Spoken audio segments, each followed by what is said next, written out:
चाय क्यों बेच रहे हो? भाई कई बार भाई बताइए। बताओ बताओ। प्रधानमंत्री बनने के लिए।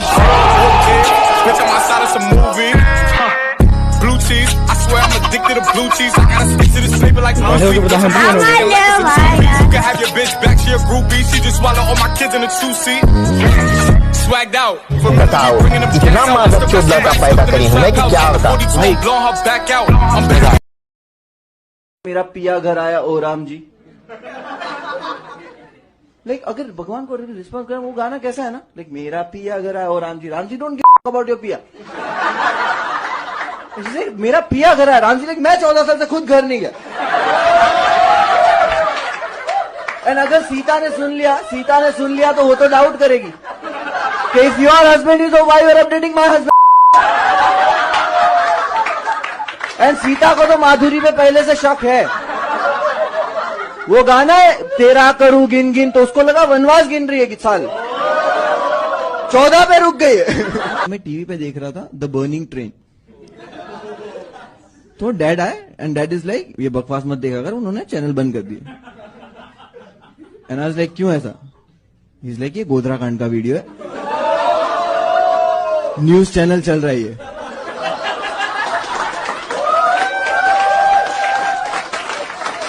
लाइक मुझे तो लगा कोई मूवी चल रही है directed by Amit Shah something, produce by RSS, कुछ पता नहीं है।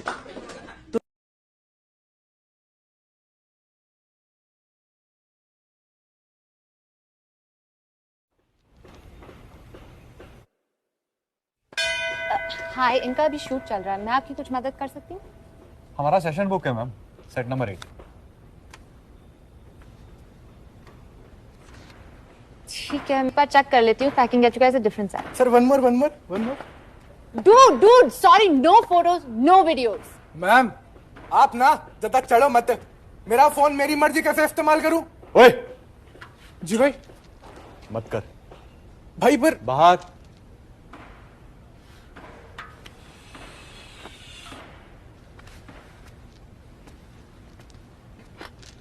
कोई बात नहीं मैम, अब सेट का पता कर लो, हम यहीं हैं। That was. What are you doing later? अरे यार कर ले, 9:30 बजे स्ट्रीम है मेरी। मुझे बार बार एक ही ख्याल आ रहा है। पापा कहते हैं कि उस दिन बेंचो मुठ मार लेता तो तू नहीं पैदा होता, इससे मत काम करो। मगर ये तो हटेले कॉन्डम का नतीजा। मेरा पिया घर आया ओ राम जी।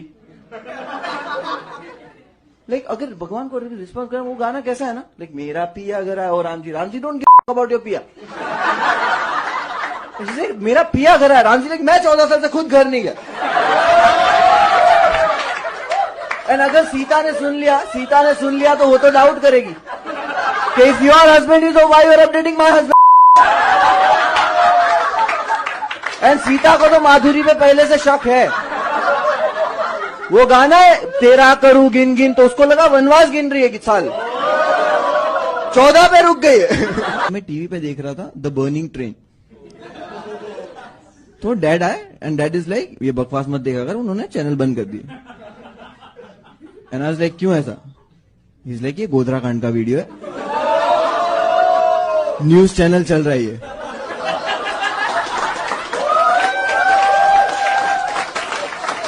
लाइक मुझे तो लगा कोई मूवी चल रही है directed by Amit Shah something, produce by RSS, कुछ पता नहीं है।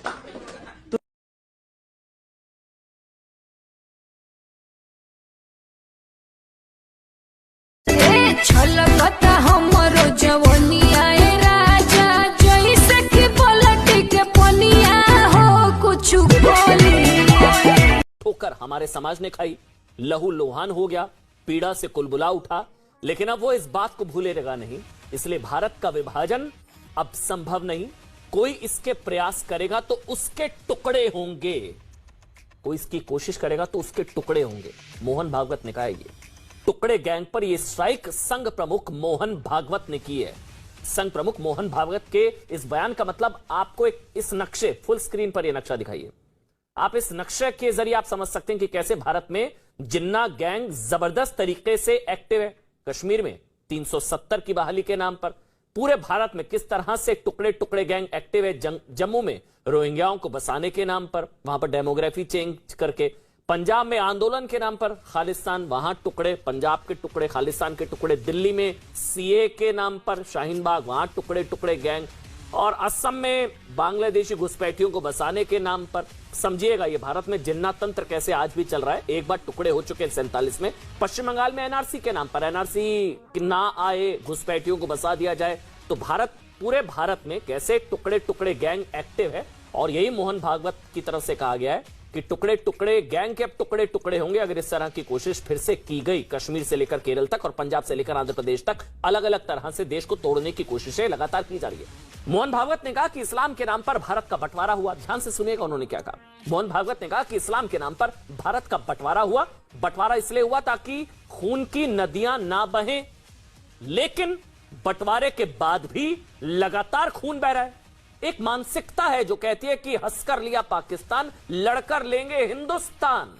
इसी मानसिकता के खिलाफ मोहन भागवत ने कहा विभाजन अब और नहीं। मोहन भागवत ने इस विभाजनकारी मानसिकता और विध्वंसकारी सोच के अंत का मंत्र भी दिया। मोहन भागवत ने कहा कि सभी को यह मानना होगा कि देश मातृभूमि है और भले पूजा पद्धति अलग अलग हो, पूर्वज सबके एक है। मतलब पूजा के तरीके अनेक, सबके पूर्वज एक। ये बात अगर सभी मान ले तो ये विभाजन खत्म हो जाएगा।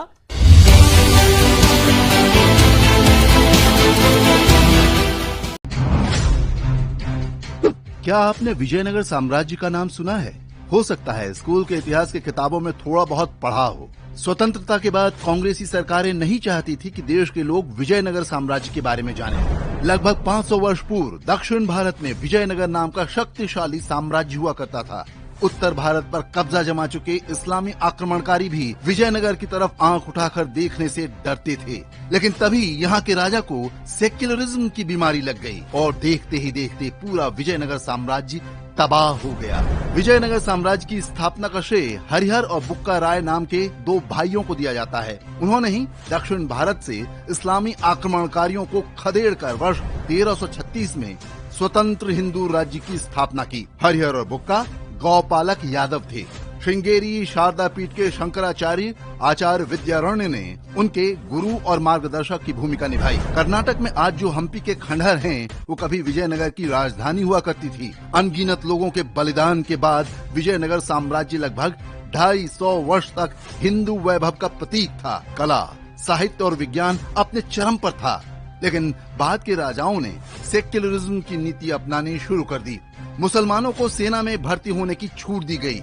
उन्हें कसाई खाने खोलने की अनुमति भी दे दी गई। इसके साथ ही इस्लामी षड्यंत्रों और विश्वासघात का एक ऐसा क्रम शुरू हुआ जो अंत में विजयनगर साम्राज्य के पतन का कारण बना। वर्ष 1565 में पड़ोसी मुस्लिम राजाओं ने एकजुट होकर विजयनगर साम्राज्य के खिलाफ जिहाद का ऐलान कर दिया। उनकी संयुक्त सेनाओं और विजयनगर के बीच युद्ध हुआ, जिसे तालीकोटा युद्ध के नाम से जानते हैं। विजयनगर की सेना यह युद्ध लगभग जीत चुकी थी, लेकिन तभी उसके सेनापति जिलानी ने गद्दारी कर दी और जिहाद के नाम पर दुश्मनों से जा मिला। मुस्लिम सैनिकों ने भी पाला बदल लिया। इसके बाद मुस्लिम आक्रमणकारियों ने हजारों हिंदुओं को बेरहमी से काट डाला। हम्पी में बने खूबसूरत मंदिरों को तोड़ डाला। विजयनगर का सदियों का वैभव और धन संपदा मात्र कुछ घंटों में लूट लिया गया। जीत के बाद भी मुस्लिम आक्रमणकारी 6 महीने तक हम्पी में ठहरे ताकि वहां के मंदिरों और कलाकृतियों को पूरी तरह से तहस नहस कर सकें।